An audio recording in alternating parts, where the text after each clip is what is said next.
Shabbat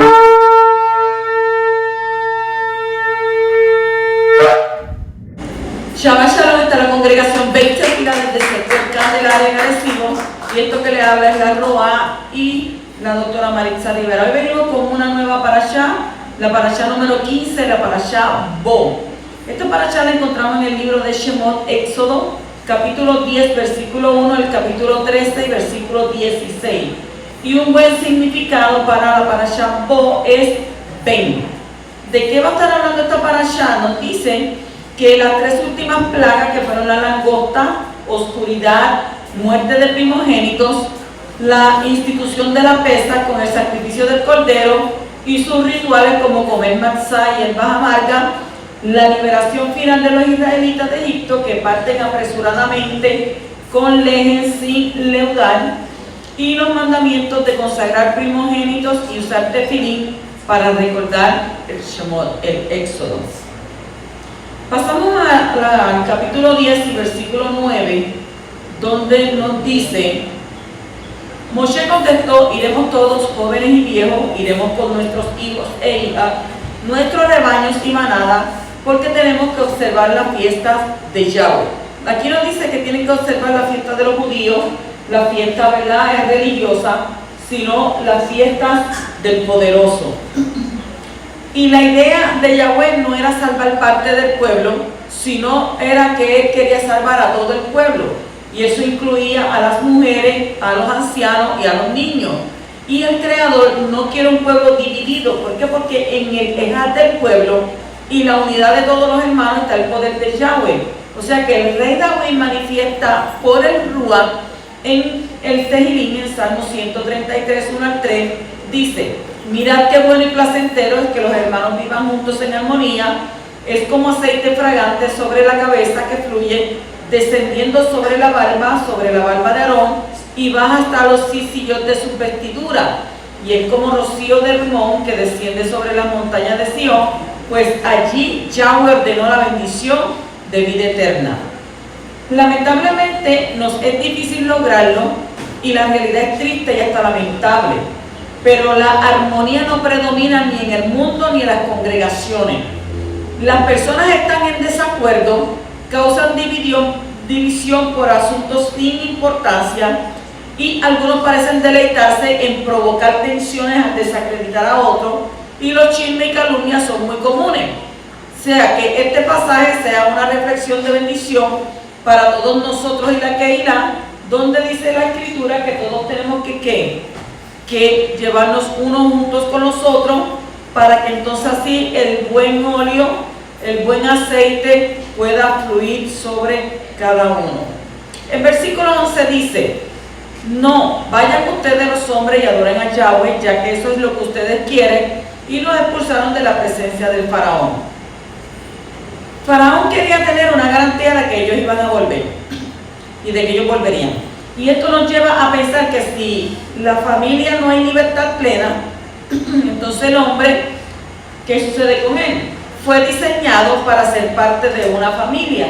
O sea que la soledad y el individualismo rompen el diseño divino para el hombre. El concepto de familia trasciende y se levanta no solo como un núcleo de la sociedad, sino que es perfecto modelo de cuidado, seguridad y desarrollo tanto individual como grupal. Entonces frases como no es bueno que el hombre esté solo, dos son mejor que uno, marcan la relevancia que el poderoso establece para los seres humanos, pero más allá de este efecto social común en todas las culturas de la tierra, hay uno que sobrepone estos límites comunes, y es que Yahshua mismo presenta en Yohanan capítulo 17, versículos 20 al 21, donde dice: oro no solo por esto, sino también por aquellos que confían en mí por la palabra de ellos. ¿Para qué? Para que todos puedan ser uno, así como tu Padre y yo somos uno. Oro que ellos puedan estar unidos para que el mundo pueda creer que tú me enviaste. O sea, el estar separado no es el deseo de Yahweh. Por esta razón Moshe no quiso aceptar ninguna de estas propuestas que le dio el faraón.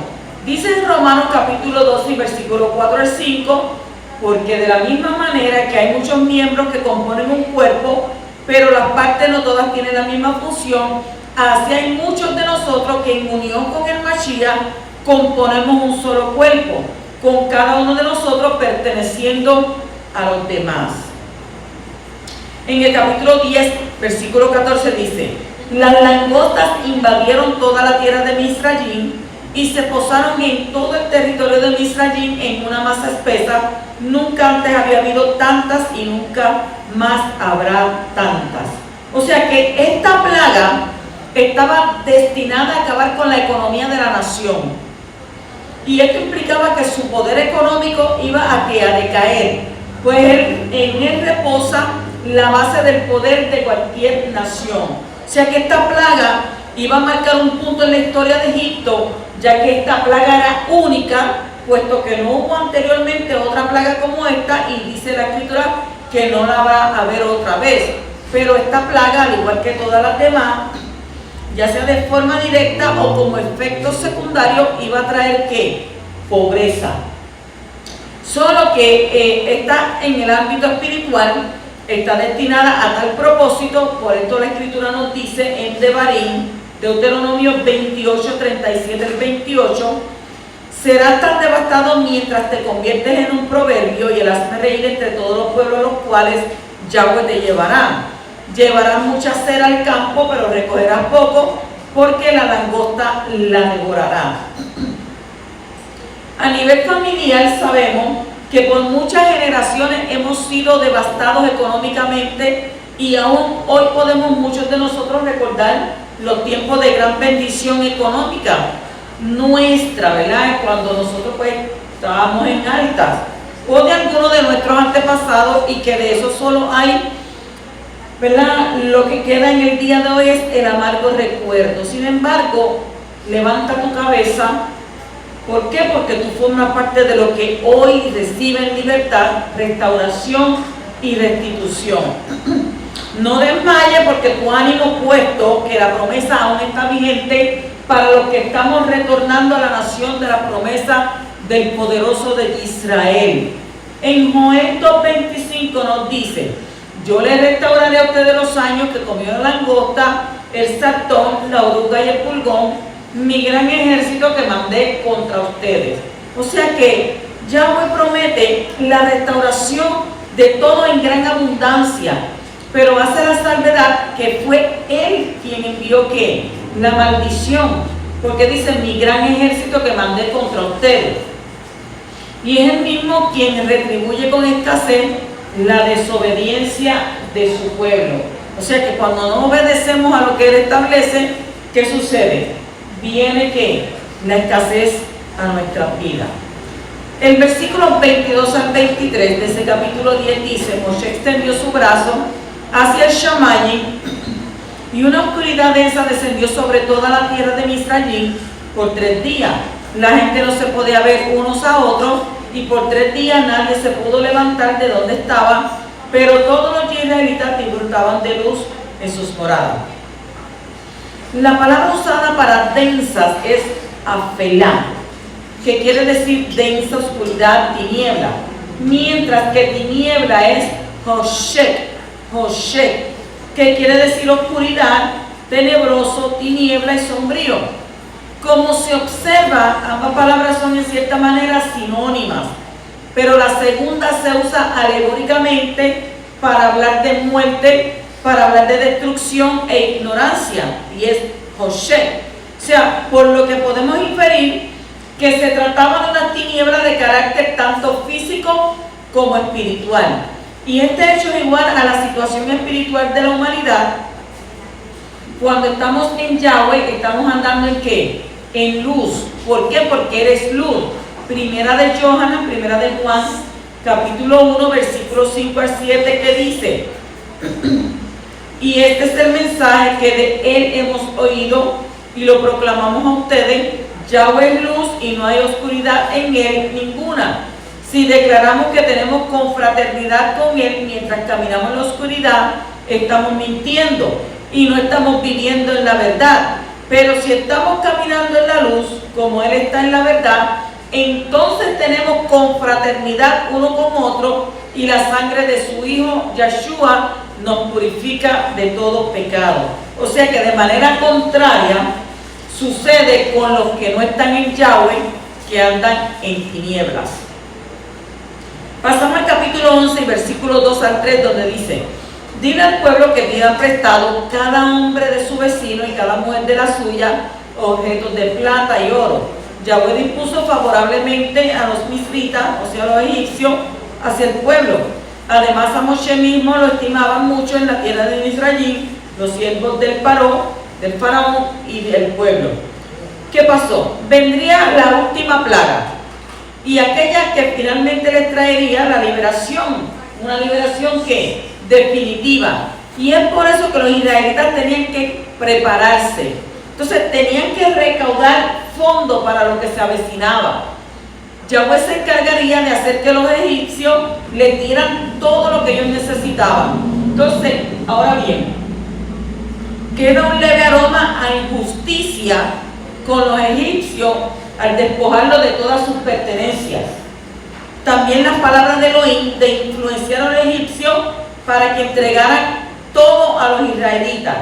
¿Y qué nos da eso a entender? Eso da a entender una violación al libre albedrío. Pero no es así. Primero, porque por 430 años ellos fueron abusados con esa esclavitud.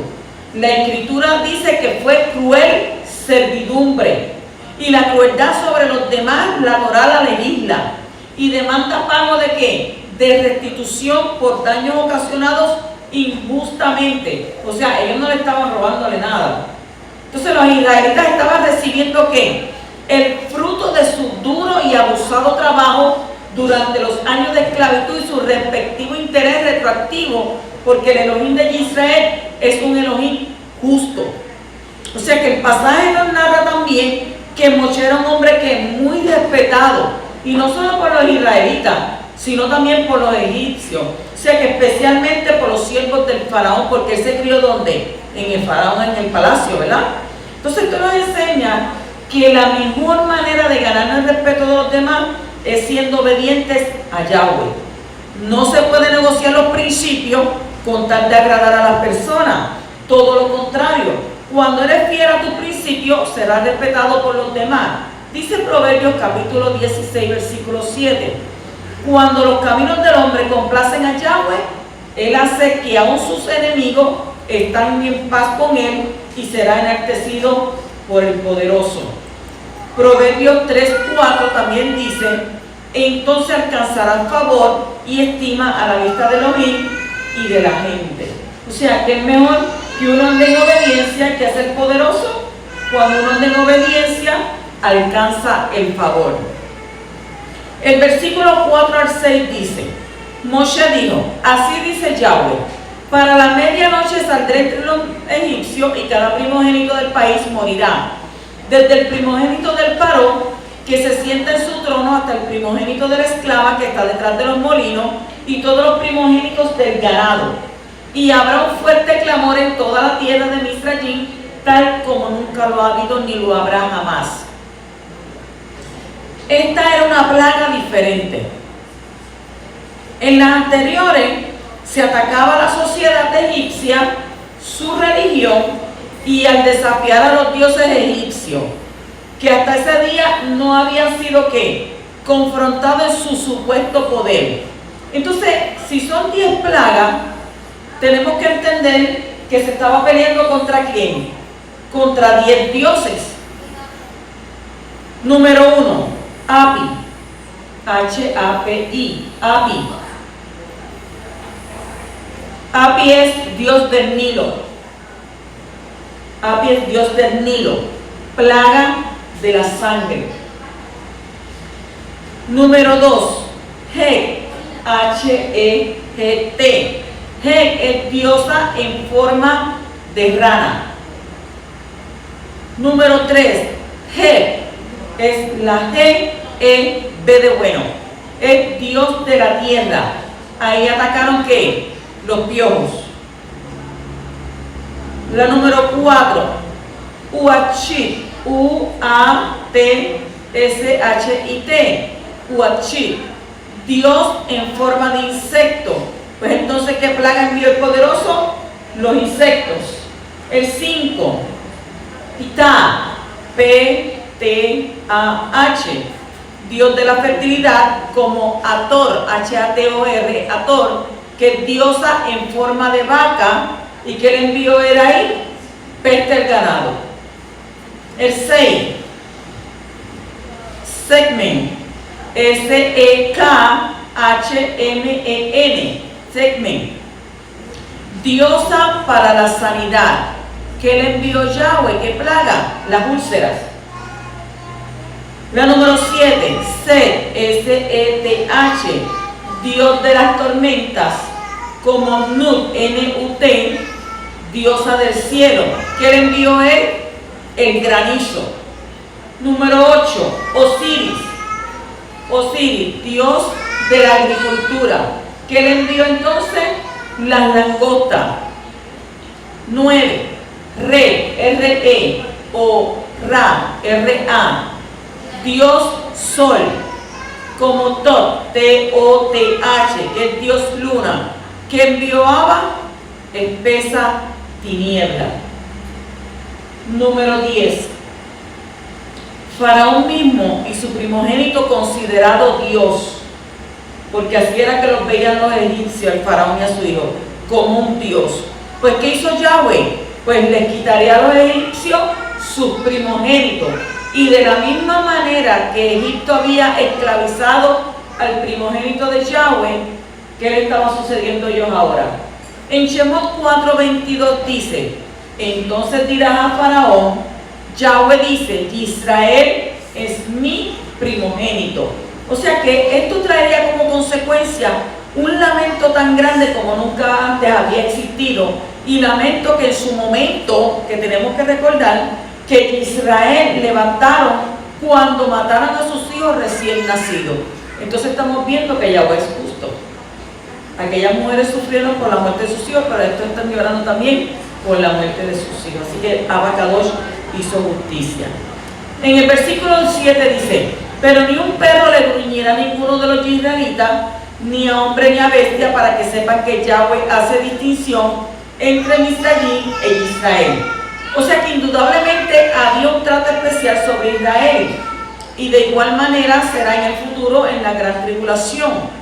El mundo sufrirá el juicio de Yahweh, mientras que el pueblo del Altísimo no sufrirá daño alguno. Tehillim 91, Apocalipsis 3:10 dice: porque tú, si obedeciste mi mensaje acerca de perseverar, te guardaré en tiempos de aflicción que vienen sobre el mundo entero, para poner a prueba a la gente que vive en la tierra. O sea, ¿qué nos está advirtiendo nosotros? ¿Qué nos están diciendo?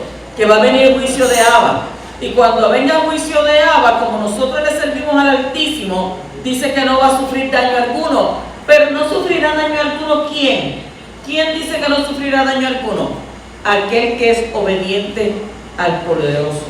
Bendito sea el que vive para siempre.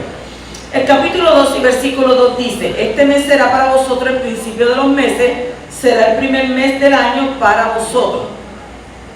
Este evento marcaría un punto en la historia de Israel, y este evento hacía de Israel un pueblo único.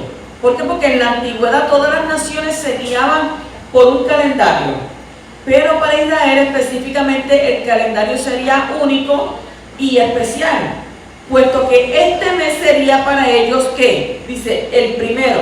Es decir, que solo sería este mes el primero para ellos y no para las otras naciones. Porque estamos hablando de quién? Estamos hablando del mes de Abib, o el mes de Nisan, que es entre febrero y marzo. El inicio de este mes está directamente relacionado con la cosecha de cebada y el primer manojo verde, que estaría marcando ¿con qué? Con la luna nueva. O sea, el inicio del año de Torah, para cumplimiento de todas las fiestas. Entonces, el otro inicio de año que se toma en cuenta en el pueblo de Israel es el que marca el calendario civil en base al conteo de los años de reinado en Israel. Y esto es lo que se celebra en el mes séptimo, en Rosh Hashanah, Buscamos en el Devarim, capítulo 16, versículo 1, donde dice: observen el mes de Abib, guarden pesa para Yahweh su Elohim, porque en el mes de Abib Yahweh su Elohim nos sacó de la tierra de Misrayim en la noche. Y el libro de Esther, Hadassah, capítulo 3 y versículo 7 también nos dice: en el primer mes, el mes de Nisan, en el 12º año de Ahasverosh, ellos comenzaron a echar pur, esto es, ellos echaron suerte delante de Amán, todos los días y todos los meses hasta el 12º mes, el cual es el mes de Adar. Usted sabe que cuando comienza ese mes de Abib, comienzan casi todas las fiestas, ¿verdad? Hasta el mes de octubre. El versículo 3 de ese capítulo 12 dice: habla toda la congregación de Israel diciendo: el 10 de este mes cada varón tomará para sí un cordero según sus casas paternas, un cordero para cada casa. Aquí comienzan las instrucciones para una de las fiestas más trascendentales para el pueblo de Israel. Y esta fiesta recordaba la liberación del pueblo de la esclavitud en Egipto. Y era responsabilidad del cabeza de familia la preparación y la celebración de dicha fiesta. O sea, ¿eso está donde? Al padre de familia que esté preocupándose por eso. El versículo 5 dice: el cordero será un macho sin defecto de 1 año, lo apartaréis de entre las ovejas o de entre las cabras. ¿Qué nos está diciendo nosotros aquí? ¿Qué instrucción está dando? Número 1, tenía que ser macho, de la misma manera que Yahshua era hombre. Número 2, tenía que ser de 1 año, es decir, joven, de la misma manera que Yahshua comenzó su ministerio siendo joven, y el mismo solo duró, ¿verdad? Uno dice 3 años y otro dice 3 años y medio. Y número 3, sin defecto, de la misma manera que Yahshua era sin pecado, según el libro de Hebreos Ibrí, capítulo 4 y versículo 15. Pasamos al versículo 6 donde dice: y lo guardaréis hasta el día 14 del mismo mes. Entonces toda la asamblea de la congregación de Israel lo matará al anochecer. Había 4 días. ¿Para qué? Para examinar que el cordero cumpliera con los requisitos establecidos. De la misma manera, Yahshua, antes de su sacrificio, estuvo en Jerusalén por 4 días, siendo puesto que a prueba y examinándolo por los principales líderes religiosos del pueblo. O sea que al anochecer del 4º día, que es cuando comienza el 5º, ahí era que tenía que ser sacrificado. El versículo 7 dice: y tomarán parte de la sangre y la pondrán en los 2 postes y en el dintel de las casas donde lo coman. Solo la sangre del cordero como señal. O sea, iba a librar a los habitantes de las casas del juicio de Yahweh. De igual manera, solo la sangre de Yahshua nos libra de la ira de Yahweh a nosotros. Así que nosotros tenemos que, ¿verdad?, como dice la Escritura, escuchar a Yahshua Mashiach y su enseñanza. El versículo 8: comerán la carne esa noche asada al fuego, y la comerán con pan o leche sin levadura y con hierbas amargas. Esa misma noche en que se sacrificaba el cordero se comía su carne asada. Debía ser acompañada de este pan, que era un pan sin levadura, un lehem, que simbolizaba la pureza, puesto que la levadura es símbolo de pecado, y las hierbas amargas que simbolizan la amargura del pecado. ¿Y la esclavitud de qué? De Egipto, y sobre todo del sacrificio y sufrimiento que Yahshua como cordero de Yahweh haría por su pueblo. Los versos 7 y 8 se confirman proféticamente en las palabras de Yahshua cuando él dijo en el libro de Yohanan, libro de Juan, capítulo 6, versículos 53-58, entonces Yahshua dijo: sí, en verdad, yo les digo que a menos que ustedes coman la carne del Ben Hadad y beban su sangre, no tienen vida en ustedes. Cualquiera que coma mi carne y beba mi sangre tiene vida eterna, y esto es: yo le levantaré a lo alto en el último día, porque mi carne es verdadera comida y mi sangre es verdadera bebida. Cualquiera que come mi carne y bebe mi sangre vive en mí y yo vivo en él. Así como el Padre viviente me envió y yo vivo por medio del Padre, así también el que me coma a mí vivirá por medio de mí. De modo que este es el lejen, el pan, que ha bajado del Shamay, no es como el pan que los padres comieron, y ellos están muertos, pero el que coma de este pan, dice que vivirá para siempre. ¿Por qué se da esta implicación alegórica del cordero del sacrificio pascual en Yahshua Mashiach? Yohanan el Inmersor dijo en Juan 1:29, al día siguiente, Yohanan vio a Yahshua que venía hacia él y dijo, este es el cordero de Yahweh que quita el pecado del mundo, o el que quita, ¿verdad?, el Yetzer Hara en hebreo.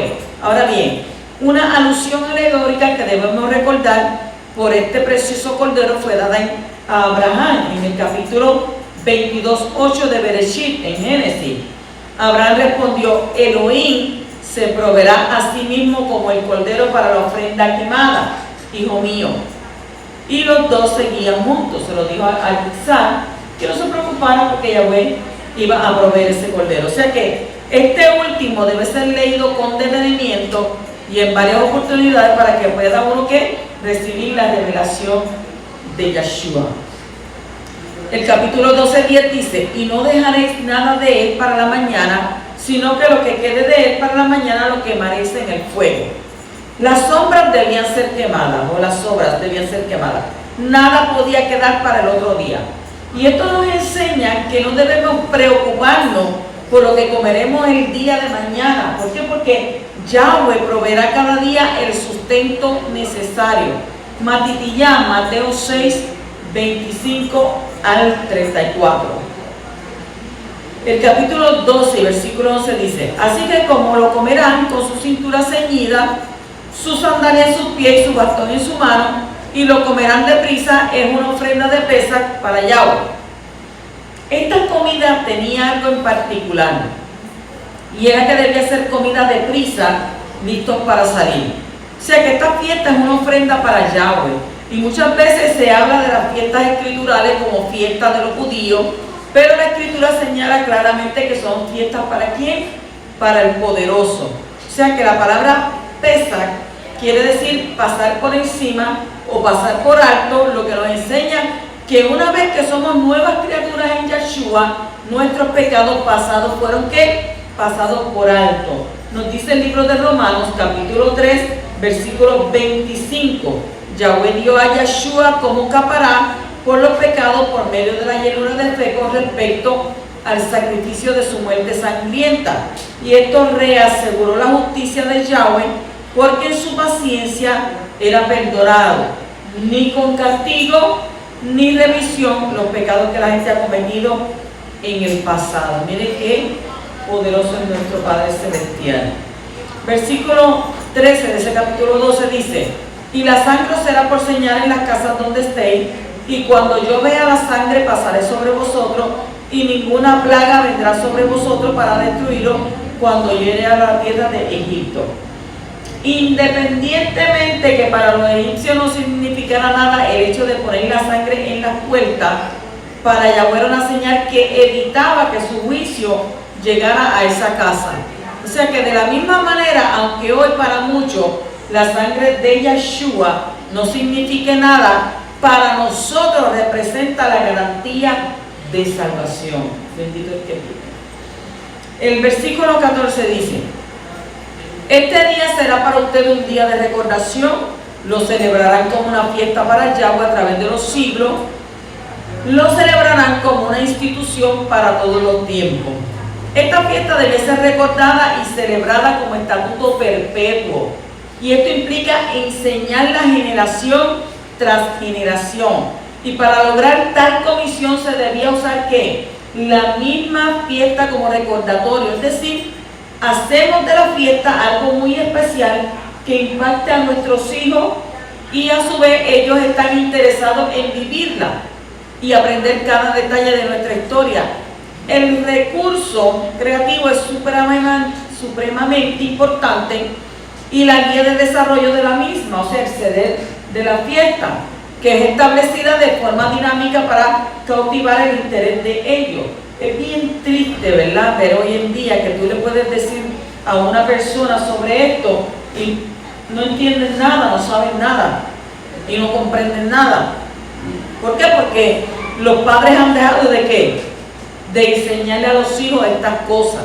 Así que tienen que vivir la fiesta del poderoso para poder ver las grandes enseñanzas que ellas encierran. Y celebramos ¿qué?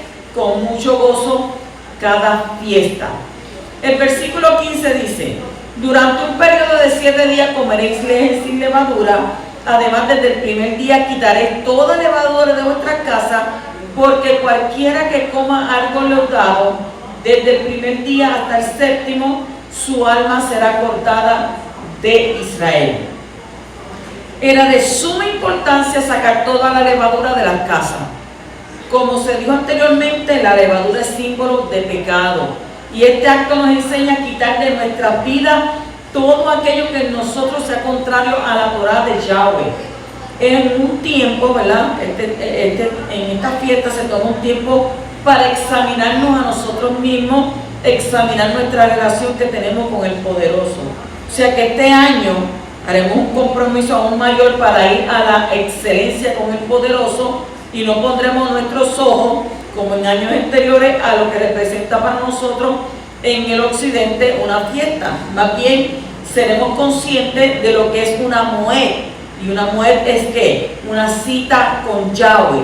Y como Él no ve solo la apariencia, que es lo de afuera, sino que Él ve que nuestro corazón, nuestra invitación este año es ¿a qué? A preparar nuestro ser y no el vestido, la comida y la decoración. Más bien que busquemos ¿qué? Que buscaremos que todo nuestro ser esté acorde al nivel de Kadushá, al nivel de santidad que Él demanda.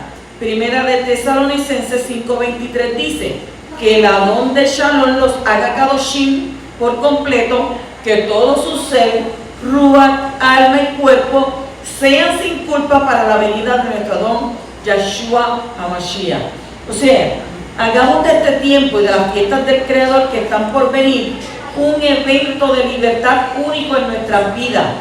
Trabajaremos en nuestro ser interior, sacaremos de nosotros toda la levadura de pecado que nos aparta de su presencia y no permite que le veamos cara a cara. Iniciemos un camino de Teshuvah, de retorno, de arrepentimiento, como nunca antes lo habíamos planeado y aún más, para la cabot, para el esplendor de aquel que nos llamó de la tiniebla a la luz admirable.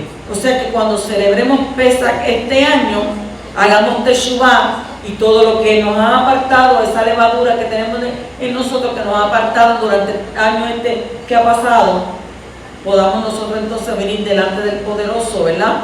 En arrepentimiento. Podamos nosotros permitirnos que Abba vea nuestro corazón y nuestro arrepentimiento de que verdaderamente queremos buscarle en espíritu y en verdad. El versículo 16 dice: y en el primer día tendréis una Kadosh convocación, una santa convocación, y otra Kadosh convocación en el séptimo día. Ningún trabajo se hará en ellos, excepto lo que cada uno deba comer, solo esto podréis hacer. Durante esta semana de Kadosh convocación está prohibido hacer cualquier trabajo el primer y último día, excepto cocinar lo que cada uno vaya a comer. Lo que nos enseña es que lo primordial en nuestra vida debe ser ¿qué? La comunión con nuestro Padre Celestial, nuestra familia y los demás siervos del Altísimo. O sea que es una semana de gran reflexión, pues en nuestro caso no aplica el simple hecho de examinarnos, sino que recordar el triunfo logrado y el triunfo alcanzado por medio del extraordinario sufrimiento de ¿quién? De nuestro Mashiach Yahshua. Isaías 53, 3 al 5 nos dice: despreciado y desechado entre los hombres, varón de dolores, experimentado en quebranto, escondimos de él el rostro, fue menospreciado y lo tuvimos por nada. Él mismo cargó con nuestras enfermedades y llevó nuestros dolores, y nosotros lo consideramos como herido, azotado y humillado por Elohim, pero él fue traspasado por nuestras transgresiones, molido por nuestros pecados. El precio de nuestra shalom cayó sobre él, y por sus heridas o sus llagas fuimos nosotros sanados o curados. El versículo 20 dice: no comeréis nada leudado, en todo lugar donde habitéis comeréis panes sin levadura o leches sin levadura. Este mandamiento debe ser guardado donde quiera que habitemos y en medio de quienes habitemos. Todo lo leudado y que sufre fermentación es sacado de nuestros hogares y no debe ser consumido por el tiempo de las fiestas, 7 días. Sin embargo, el matzot, el pan sin levadura, ese sí debe ser comido en ese tiempo. El versículo 21 dice: entonces Moshe convocó a todos los ancianos de Israel y les dijo: sacad del rebaño corderos para vosotros según vuestra familia y sacrificad el pésar. La fe es obediencia. No podemos decir que tenemos fe y ser rebeldes a la Torá. ¿Por qué? Porque la desobediencia es precisamente no hacer lo que la Torá dice. No basta solo con saber, sino también hay que ¿qué? Hacer. Y fue eso precisamente lo que Moshe mandó a hacer al pueblo. Romanos 2:13 nos dice: porque no son simplemente los oidores de la Torá a quienes Yahweh considera justos, sino son los hacedores de lo que dice la Torá los que serán justificados ante los ojos de Yahweh. O sea que el sistema de enseñanza moderno y la exposición de esta teología cristiano-católica tiene al creyente inmerso en un sofisma de fe netamente intelectual, no aplicable ni vivencial, sobre pretexto de que Jesús ya lo hizo todo en el madero.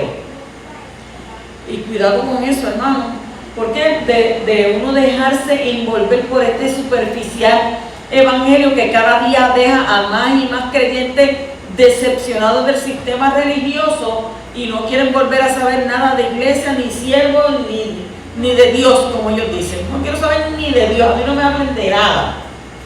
Entonces van debatiéndose entre las heridas emocionales y la incongruencia de los planteamientos bíblicos, subjetivos y helénicos, porque viene de allá del helenismo, porque el pensamiento griego y su filosofía son lo que priman en el lenguaje educativo de hoy en cualquier tipo de educación religiosa de la Biblia. O sea que es hora de que empecemos a aconsejar a nuestros seres amados y a volver al formato hebreo en el que fue dada las sagradas escrituras.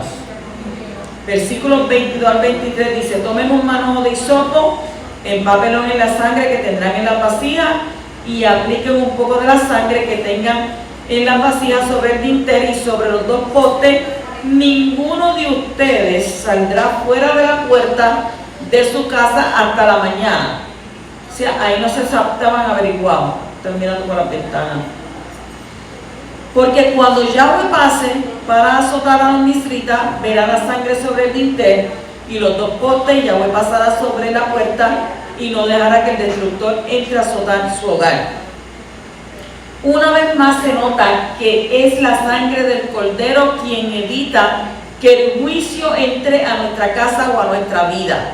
O sea que de la misma manera la sangre de Yeshua nos libra del juicio y de la muerte. Pero nada de esto tendría valor solo por el hecho de conocer la orden. No. Cada ciudadano israelita debía hacer lo que se les mandó. ¿Para qué? Para que no murieran. Nos dice Jacob Santiago 2:14: ¿de qué sirve, mis hermanos, si alguno aseguro que tiene fe, pero no tiene obras? ¿Podrá esta tal fe salvarle? Y en el mismo Santiago dice en el capítulo 2, versículo 22: pueden ver que su fe actuó junto con sus obras, y por las obras la fe fue perfeccionada. Pasamos al capítulo 12:26, donde dice: y sucederá que cuando vuestros hijos pregunten ¿qué significa este rito para vosotros? El propósito principal de guardar, ¿verdad?, el rito, costumbre, como la gente quiere decirle, por las generaciones, es precisamente revivir en nuestros hijos la historia de la liberación de nuestro pueblo de la esclavitud. Y de la misma manera que Yahweh nos libró mediante la sangre de Yeshua de la esclavitud del pecado, el ritual en la fiesta es la lúdica. Lúdica es enseñanza creativa que requiere el niño para hacerlo partícipe de esta educación y que se cumpla lo que dice, según Proverbios capítulo 22:6. Instruye al niño en el camino que debe andar y cuando fuere viejo no se apartará de él. En el versículo 37 al 38 de ese capítulo 12 dice: y partieron los hijos de Israel de Ramsés hacia Sucot, unos 600,000 hombres de a pie, sin contar los niños. Subió también con ellos una multitud mixta, juntamente con ovejas y vacadas, una gran cantidad de ganado. Este pasaje muestra que la salvación no se circunscribe solamente a Israel, sino que los gentiles, los extranjeros, también tienen oportunidad. O sea que deben convertirse al Elohim de Israel. Y eso se hace a través de la sangre de Yeshua HaMashiach y la obediencia a la Torá. Yeshaya, Isaías 56, 6 al 7 nos dice: y los extranjeros que se unen a Yahweh para servirle, para amar el nombre de Yahweh y para ser sus obreros, todos los que guardan Shabbat y no lo profanan y se mantengan firmes a mi pacto, yo los traeré a mi monte Kadosh y los haré regocijarse en mi casa de oración. Sus ofrendas quemadas y sus sacrificios serán aceptados en mi altar, porque mi casa será llamada una casa de oración, una Beit Tefilá para todas las naciones. Bendito el poderoso. El versículo 43 dice: Yahweh les dijo a Moshe y Aarón: esta es la ley de la ofrenda del Pesaj, ningún extranjero comerá de ella. O sea que esta fiesta era única y exclusivamente para el pueblo de Yahweh, y ninguno que no perteneciera a este pueblo podía participar de ella. Pero gracias al poderoso, que a través de Yeshua pasamos a ser pueblo y conciudadanos con los Kadoshim. Efesios 2:19 dice: así que entonces ya no son extranjeros ni desconocidos, por el contrario, ustedes son conciudadanos con el pueblo de Yahweh y miembros de la misma familia de Yahweh. O sea que a través de su hijo Yeshua HaMashiach hemos obtenido ¿qué? Hemos obtenido una salvación, y así somos ¿qué? Somos llamados también del pueblo de Israel, somos parte de ello. El versículo 48 dice: si un extranjero que mora contigo quiere ofrecer el Pesaj a Yahweh, todos sus varones tendrán que circuncidarse, entonces se le permitirá ofrecerlo, entonces será ciudadano del país, pero ninguna persona incircuncisa puede comer de él. O sea, una vez que un extranjero hace pacto con Yahweh, deja de ser extranjero y forma parte de la familia de Elohim. Y eso era precisamente lo que Yahweh estaba diciendo aquí. Tiene que existir un temor verdadero y un amor profundo por Yahweh y todo su pueblo para poder celebrar Pesaj. Si a usted no va a ir a celebrar Pesaj, pues otra vez hay que volver de nuevo a hacer eso. No, usted tiene que tener dentro de ¿qué? Temor y amor profundo por el poderoso. Entonces, para que usted entonces pueda ¿qué? Pueda celebrar la Pesaj, para poder celebrarla. Entonces, muestra de ello era la señal de la carne llamada circuncisión. Y este es un buen momento para dejar claro este mandamiento de la circuncisión, debido a que al ingresar, ¿verdad?, las raíces hebreas, se despierta el músculo de la obediencia en el creyente, y esto da inicio a un sinnúmero de preguntas que se debe ¿qué? Si se debe de cumplir y que no, que usted puede cumplir y que usted no puede cumplir. Entonces debemos, ¿verdad?, de considerar ese planteamiento.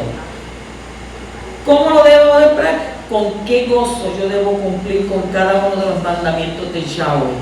Usted tiene que hacer este planteamiento. ¿Por qué? Porque el propósito de estar estudiando la palabra no es convencerlo. Cuando usted llega aquí, no es de que nosotros tratemos de convencerlo a usted, es de que usted tiene que entender que usted tiene que guardar los mandamientos. Es más, y saber que además de guardar estos mandamientos, es necesario aprender cuáles son los misbot y cómo se deben cumplir. Es decir, vivirlo bajo una alajá. Alajá es ¿qué? Entendimiento general del mandamiento y observancia del mismo. Del mismo que ¿qué? Que nosotros aquí en la dispersión nos mantenga en comunión con el Abacadosh, y de igual forma entre nosotros como hermanos. O sea que hemos entendido con profunda convicción que la sangre de Yeshua nos introduce en el pacto renovado, en el Brit Hadasha, en el Nuevo Testamento, ya que ella es nuestra circuncisión no hecha por mano humana. Dice Colosenses capítulo 2, versículo 11, también fue en unión con el que fueron circuncidados, no con circuncisión hecha con manos humanas, sino cumplida por medio de despojarse del control de la vieja naturaleza sobre el cuerpo en esta circuncisión hecha por el Mashiach. Es decir, que ni siquiera la circuncisión en la carne es requisito de dicha salvación. ¿Por qué? Porque ¿de qué sirve que esté circuncidado y no reconozca al Mashiach? Tenemos que pensar en eso. Pasamos al capítulo 3 y versículo 2. Conságrame todo primogénito, el primer nacido de toda matriz entre los hijos de Israel, tanto de hombre como de animal, me pertenece. Este hecho alude proféticamente a Yeshua, quien, como dice Rab Shaul en Colosenses capítulo 1, versículo 15, eres la imagen del Elohim invisible, el primogénito de toda la creación. Sin embargo, es bueno hacerle una aclaración al término primogénito en este verso, primero para desligarlo de toda la creación, como si su única alusión fuera a que es la primera creación, punto doctrinal de los testigos de Jehová, para darle un comienzo de días a Yeshua. Y es un error, y grande, puesto que dicho pensamiento rompería su eternidad. O sea que la Reina Valera en este sentido guarda la fidelidad de un texto importante para comprender qué son y cómo son las manifestaciones del poderoso. Miqueas capítulo 5 versículo 2 dice: pero tú, Belén Éfrata, aunque eres pequeña entre los millares de Judá, de ti me saldrá el que será Adón en Israel, y sus salidas han sido desde el principio, desde la eternidad. ¿Cuáles son los errores de la cristiandad hoy en día? Número 1, no leer. Número 2, leer una sola versión de las escrituras. Se encajonan en algo, esta es la que yo tengo y yo no tengo que más ninguna. Usted sabe el montón de versiones escriturales que hay, y un solo texto te lo ponen de diferentes maneras. O sea, que no podemos tener entonces una sola versión de la escritura. Número 3, no consultar en el hebreo el significado real de las palabras, no en el griego. Todos lo buscan en el griego, pero es el que es en el hebreo. Y número 4, pensar las ideas de la Biblia bajo el espectro de pensamiento que fue incubado en cada uno de nosotros por la tradición religiosa en la que nosotros crecimos. Y no, y esto es un error y grande. ¿Por qué? Porque la escritura sagrada fue dada en hebreo a una cultura oriental que desde hace 6.000 años fue recipiente audible de una información celestial que casi 2.000 años después fue necesario que se les entregara de forma que escrita para mayor constancia física.